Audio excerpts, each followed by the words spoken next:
ప్రభుత్వ డీబీటీ నిధుల విడుదలను ఆపాలనుకోవడం దురదృష్టకరమని ఎమ్మెల్యే అవంతి శ్రీనివాస్ అన్నారు. టీడీపీ ఎన్నికల కమిషన్ మీద ఒత్తిడి చేసి ప్రజలకు సంక్షేమం చేరకుండా చేయడాన్ని ప్రజలు గమనించాలని కోరారు అవంతి.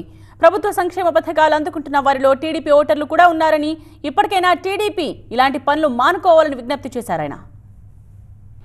ఈ టీడీపీకి సంబంధించిన కొంతమంది ఈ ప్రభుత్వం ఇచ్చేటటువంటి ఈ సంక్షేమ పథకాలని డీబీటీ ద్వారా ఇవ్వకూడదు అని ఎలక్షన్ కమిషన్ కంప్లైంట్ చేయడం, వాళ్ళు ఎలక్షన్ కమిషన్ కూడా ఆదేశాలు ఇవ్వడం మరి ఇద్దరు కరెక్ట్ అనేది ఒకసారి ఆలోచించాలని విజ్ఞప్తి చేస్తున్నాం. అర్హత ఉన్నటువంటి 10 పేదవాడి రాష్ట్రంలో బాగుండాలని ఆలోచన చేస్తున్నాడు. దానికి ఎలక్షన్ సంబంధం లేదు, రెగ్యులర్గా జరిగే ప్రాసెస్.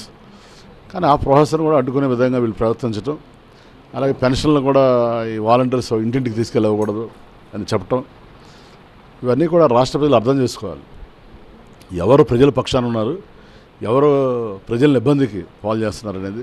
సో మేము కూడా ప్రచారంలోకి వెళ్ళినప్పుడు, తిరుగుతున్నప్పుడు ప్రజలు కూడా చాలా రకాలుగా మాకు ఇబ్బందులు వస్తున్నాయి. ఇలాగా ఎందుకు చేస్తున్నాడు చంద్రబాబు నాయుడు గారు, ఆయన మేమేం అన్యాయం చేసాం, ఏం పాపం చేసాం, ఓటేలేదని మా మీద కక్ష కట్టాడు ఆయన అనే విధంగా వాళ్ళు మరి మాట్లాడుతున్నారు.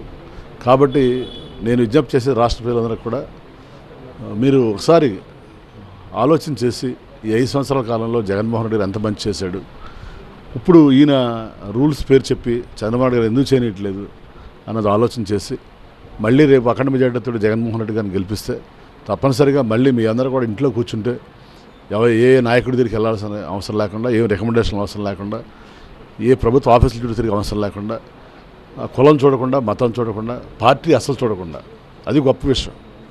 అన్ని వర్గాల ప్రజలు సంతోషంగా ఉండే విధంగా జగన్మోహన్ రెడ్డి గారు పరిపాలిస్తారు.